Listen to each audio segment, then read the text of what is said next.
It's a nightmare going through my house. You can never just walk down the hall. You climb and jump, climb and slide, climb and fall. It's not normal to live like this.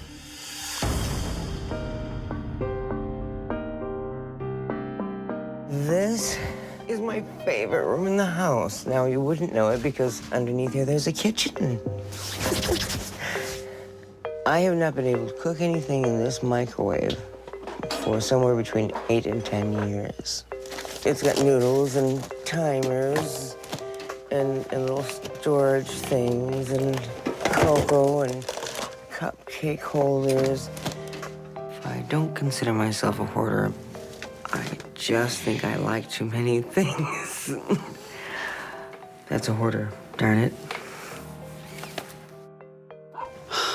She always is buying stuff all over the place. She'll have new stuff, obviously, stacked up everywhere, but she'll go out to the store and be like, oh, well, look, they have these towels on sale. I'll get that. And this is on sale. I'll buy that. They call her Sale Dale. Yes, they do. But while Dale, a 59-year-old retired home healthcare aide, may have a nose for a sale, her compulsive spending and collecting have greatly impacted both her living space and her daughters. Jessica's my youngest daughter, out of 4 children. She's 21 years old, graduated high school. Oh, she's a little person. Didn't mention that. Being a little person living in a giant hoard is extremely challenging. This is the living room, or what used to be the living room. There's only a small percentage I can get to. My bag of toys that are up there would be nice to be able to sort through. If I were to climb up there, I'd probably fall into a pit of stuff, or the stuff would come falling down on top of me. So it's hard, you know? It is hard watching the situation, especially with Jessica. The stovetop doesn't work. They can't do any dishes because the kitchen sink is all full. The bathroom is nearly inaccessible. There's stuff piled up around the toilet, and I really can't imagine how it doesn't all collapse on them, and that's a big fear that I have. This is the hallway. This dress I wore at an LPA convention. I wore it at the banquet.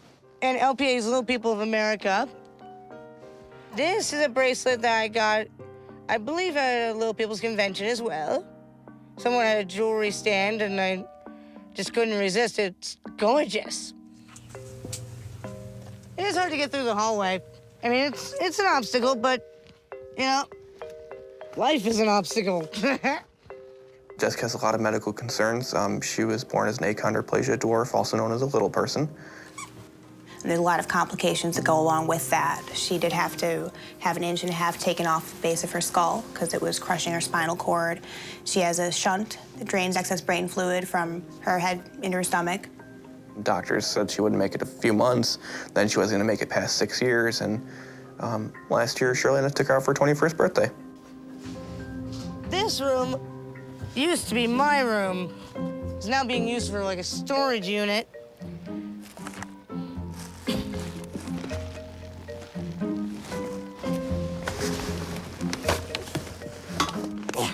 It's been almost a decade since I've been in here. I miss this room a lot. There are quite a few things in here that hold memories. Aha! I have been wondering where you have been for years. I love to collect teddy bears, and I do like to collect dolls.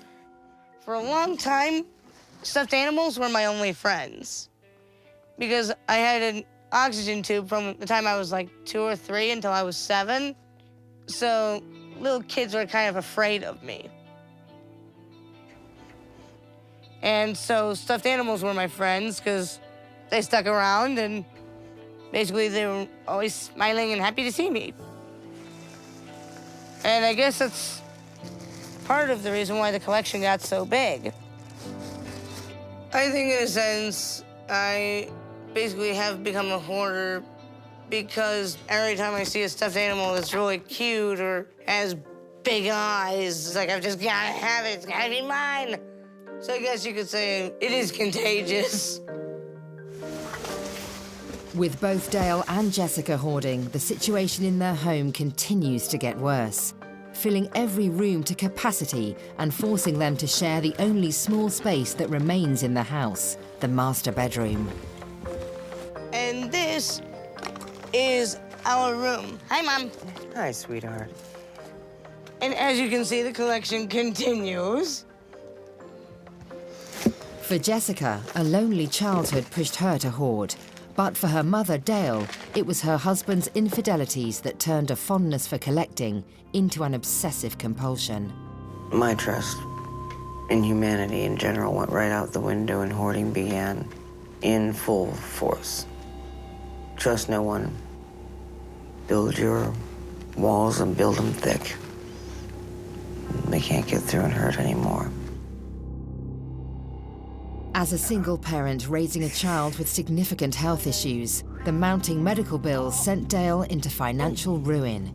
It was then that her parents stepped in to help. The house that my mom and Jessica live in is actually owned by my grandmother. We all moved in there as a family. It's now in trust because my mother's in a nursing home, and I'm the trustee in charge of it. I hesitate to call myself her landlord, but... Sheila and I have had some very rough times where we didn't speak for a long time. Often disagree. We're not the same types of personality, and we don't have the same interests. For years, Dale was successful in hiding their dangerous living conditions from her sister. But 6 months ago, the secret was exposed. While Dale was out, Sheila gained entry to the home. When I found out that my sister came into the house without my permission and saw my living environment, I was devastated.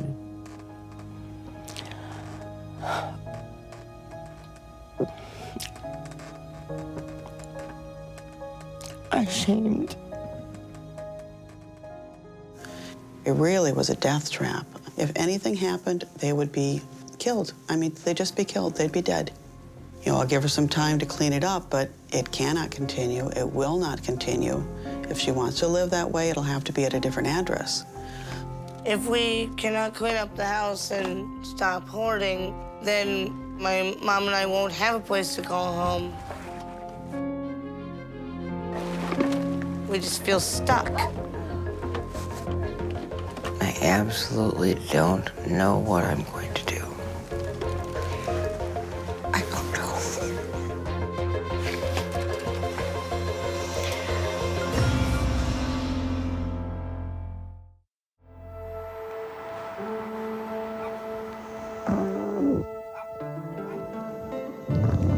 Because of the way things have been going at home, I don't really get out much. I don't get to see a lot of people or get the chance to make a lot of friends my age. 21-year-old Jessica shares her mother's compulsive hoarding disorder. To make matters worse, her mother also battles severe depression, a combination that has isolated them both from the world outside the home. My mom spends a lot of extra time sleeping during the day, and when my mom is sleeping, sadly, I just sit and watch TV. I sleep in a bed with Jessica. We share. Jessica and I, on the average, spend probably 20 to 22 hours a day in bed. We have our meals there. We watch television there.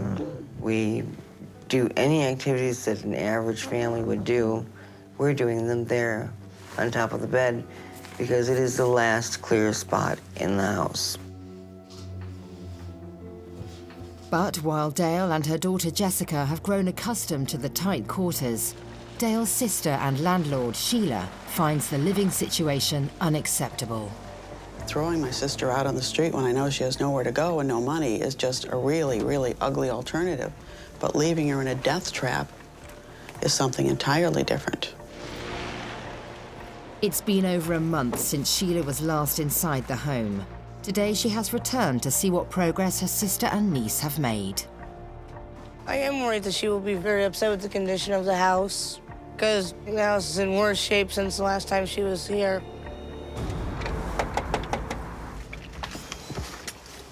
Hello. Hi. How you doing? It got a little worse in here.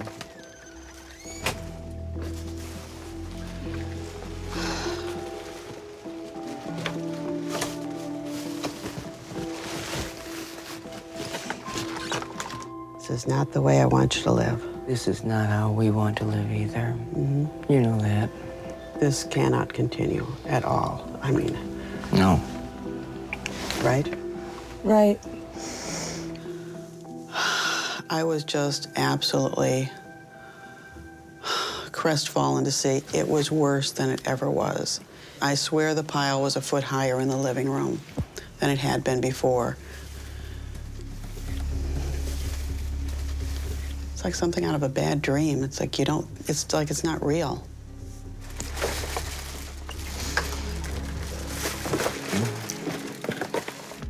Dale, can you cook in here at all? Yes, amazingly I can. Yeah, you've got food here. It's like this stuff looks like it's really old. Some of it might make you sick to even use it. But you've got to get rid of at least 90% of this stuff. It's just nuts. A fire could happen in here so easily. Forget to turn a burner off, something falls on it. The two of you would be dead in a minute. Being a smoker, too, it's so easy to drop a cigarette butt and not be able to find it quick. Be up in flames before you know it. Yeah, you're officially living in a death trap. Must change. This is much worse than I thought. Much, much worse. You sure you're ready to embrace this? I don't think I have a choice if I want to live any longer. I live here, you don't, yeah. This cannot continue, it just can't. Threat's not necessary. It's not a threat, it's just a statement. She says she loves us and she's trying to help us, and in my opinion, instead of helping, she basically more like threatened. Where do you guys have meals now? We have one bedroom where we sit on the bed and eat. Let's see that. Oh. It's got to be better than this, right? No. Let's go. Jessica, she's having a lot of trouble hanging on to things, trying to maneuver in there. If something happened, it would be a disaster. But Jessica follows Dale's lead. I mean, she does model everything that Dale does. Dale hoards, she hoards. Dale's attached to stuff, she's attached to stuff. Oh, he's falling down. Okay. Is this the bedroom you use? Okay. Yeah, it's gotten pretty bad. Maybe. Well, not to be rude, but I think it's well beyond pretty bad. I don't know how they're sleeping in there. You can't live with things piled to the ceiling and 4 feet across. Only one bedroom that you can get into, and I personally can't even see the bed. Oh, dear. I expect extreme change, and I expect it to be cleaned up at least within a month. You're possessed by your possessions. You're drowning in them. I'll give it a month, but I won't give it any longer. I mean, it's got to change. And if you're not going to change, the home will no longer be available for you to live in. Oh, there'll be an eviction notice. There'll be the sheriff coming. It will not be pretty. I told her she had 30 days to fix it, period. If she wants to live that way, it'll have to be at a different address. You either change or you leave. I have had many sleepless nights wondering what I would do if my progress isn't satisfactory to my sister's demands. We would have nowhere to go. If we were evicted, we would probably end up living in our car. Unless we had help, I don't think there'd be any way we could get it done in a month. Jessica's sister, Shirley, has made efforts to clean the house in the past. But her mother's resistance made it impossible. Today, for Jessica's sake, Shirley and her brother Roy have agreed to try once more. I probably haven't been inside my mom's house in 6 to 8 years. I haven't had much involvement with it in years because I'm usually a little too blunt with my feedback. But I don't know, I have a hard time sugarcoating things, and I don't know why I should. All right. So come on in. Watch your step. The living room. Well, that's the appropriate word for it. Oh. Step over this guy here. Do you want to go that way? Yeah, it's really tight. Unbelievable.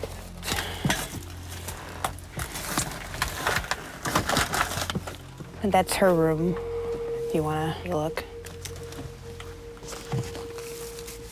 Hi, Roy.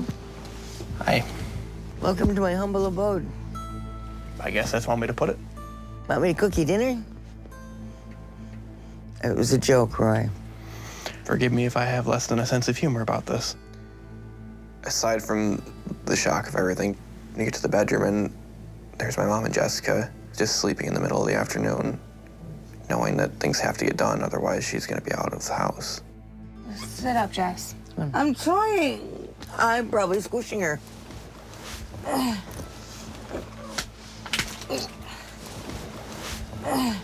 Well, it's messy. No, my car is messy. Because I have a candy bar wrapper and 3 bottles of water on the floor. This is ridiculous. Your daughter isn't going to have a life of her own if you keep up. I'm sorry, I don't have a polite way to put this. He was extremely angry and could not help but voice it. And I can understand why he would be. He really resents me for the way I live. Do you still want to help me with it? Yeah, I'm more than willing to help you shovel the out of your house and for it to not come back in your house. We all want to help. We all want to get back to where you guys can enjoy the house. Let's get going, yeah. All right, I'm ready. But when it comes to actually start cleaning, Dale deploys a tactic that both Roy and Shirley have got used to over the years. She likes to stall. You know, she takes as long as she possibly can to get back there to start helping out.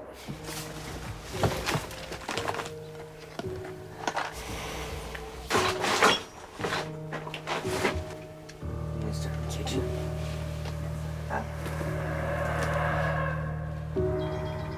We've been standing here waiting to start for about 15, 20 minutes. Hopefully they come in soon so we can get started. You guys ready to get this going? Yeah, I think we need to have a little chat first, though. No. Instead of getting started, my mom wanted to talk and have discussions. We do need to have a talk before we start. Typical mom, I don't want to deal with this, so I'm gonna find a way to distract as long as I can. I know that you're upset, obviously, and that everything to you is garbage and junk, okay? But it isn't all garbage and junk. If you have it laying on the floor in piles, you are treating it like garbage. I'm not. If this isn't garbage, then why is it so disorganized? And I mean, look, is this, you probably would tell me this isn't garbage, but it's just thrown in a bin here. This isn't how you take care of things. Some of it may not be great stuff. A lot of it is very, very good quality. These are my things. Well, even some of the nice stuff's gonna have to go, though. These choices are mine to make.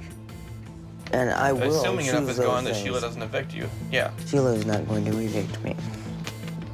My mom is obviously completely delusional. She thinks that Sheila is not going to evict her, and you would think after 50-some years she would know her sister well enough to know that she's not going to have a house if she doesn't get this done. I'm not going to have you treating everything like it's all garbage, because this is not garbage. You're insane. I'm sorry you But feel that that's way. something for you and a counselor to figure out, apparently. I love my mom, but I don't know that I can help her. She's made her own choices, though. Jessica has not made most of these choices, and she does not deserve to be in this position. She's been through enough hell in her life.